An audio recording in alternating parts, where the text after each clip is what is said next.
Guys ஒரு சின்ன ஒரு ஆக்சிடெண்ட்டு அதான் மருந்து போட்டுட்ருக்கேன். எனக்கு மட்டும் தான் ஏன் இப்படி நடக்குது அப்படின்னு தெரில. இந்த வீடியோ ஃபுல்லாக பாருங்கள், அப்போ தான் உங்களுக்கு புரியும். பட் நாளைக்கு தான் ஹாஸ்பிட்டலில் போய் ஒழுங்கான ட்ரீட்மெண்ட் எடுக்கணும்.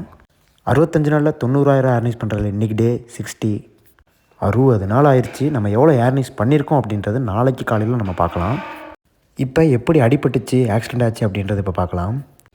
கை முட்டியும் கால் முட்டியும் சரியான அடி, செம்ம அடினா செம்ம அடி. காலை எடுத்து ஊனக்கூட முடியல, அந்தளவுக்கு அடி.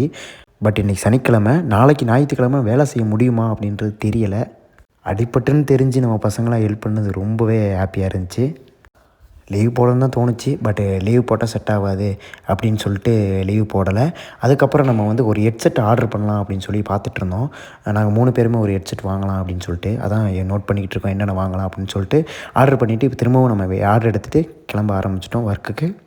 என்ன ஆனாலும் பரவாயில்ல, இந்த சேலஞ்சை வெற்றிகரமாக முடிச்சாகணும். Love you KMF, love you all.